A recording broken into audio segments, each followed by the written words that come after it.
په یوه ارامه کلي کې د شنو ونو په منځ کې یو خټین کور و چې دا کور سخت غریبۍ ټکولی و او دوی همیشه د زحمت، صبر او زغم څخه کار اخیسته.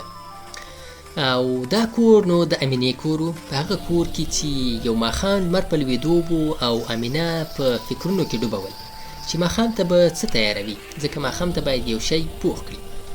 نو په کور کې بل هیڅ نه و پاتې، صرف کچالو. او دې کچالو سره باید د ماشومانو د ناروغې ګاونډۍ چې په ګاونډ کې یوه ناروغه مېرمن اوسېدل د هغې او د مېلمنو غم وخوړل سي. نو دې فکر کاوه چې باید داسې یوه طرحه جوړه کړي چې دا ټول پکې عذر سي. امینې ژوره ساه واخیسته او خپل عقل یې په کار باندې واچوه. هغه کچالو یې په 5 برخو باندې وویشل. اوس دغه 5 رقمه کچالو دا پخوي. لومړی یو خوندور سالن پوخ کړ چې یو څه مسالې یې ورسره واچولې، دا نو د میلمنو دپاره.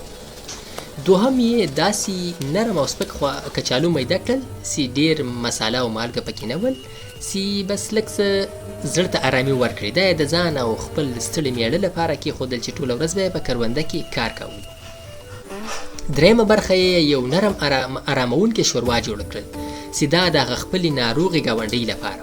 هغې ته یې ورولل چې دا وخوري د دوایي څخه مخکې، او هغې ترېنه مننه وکړل په دومره بېوزلۍ کې چې دا ورته تیار کړي و.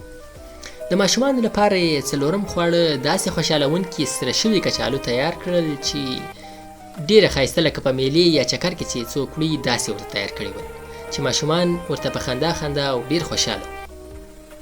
په پای کې یې د وروستیو ټوټو نه یو داسې قسم خواړه تیار کړل چې سبا سهار ته باید وساتل شي او هغه سره سبا سهار ناشته وکړي. هغه ماښام چې کله کورنۍ سره راټوله شوه، دسترخوان ډک ښکارېده. ماشومان حیران شول چې مور یې 5 بېلابېل نعمتونه هغوی په خندا سره ډوډۍ وخوړل. نه پوهېدل چې دا ټول څنګه له یوه ځایه راغلي دي.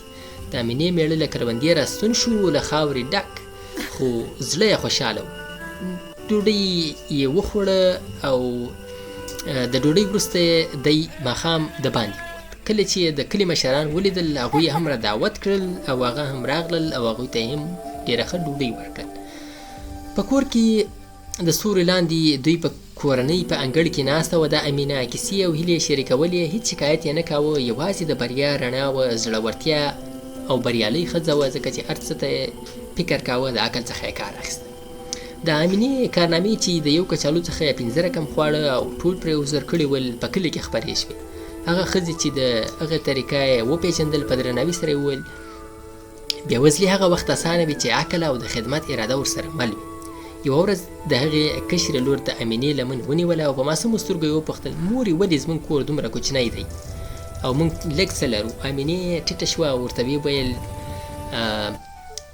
لورې دا هر څه د الله له لورې دي. په یاد ولره لږ شیان کمزوري نه دي، کم فکر کمزوری دی. د عقل له زړه سره یو کچالو هم په یو کلی مړولی سي. له هماغې ورځې وروسته کچالو په دې کور کې یوازې خواړه نه وو، دا د صبر، درناوي، سخت کار او بېپایه شکر نښه وه. امینې بېوزلي په سرو زرو نه بلکې د خپل عقل په ارامه ځواک ماته کړه. نو د دې کیسې هدف رښتینې بېوزلي په تشو الماریو کې نه ده، بلکې په تش روح کې ده. د عقل او مهربانۍ سره کوچنی نعمت هم په معجزه بدلېدای سي. شکر وباسئ، برکت به راپسې، برکت به پسې راشي.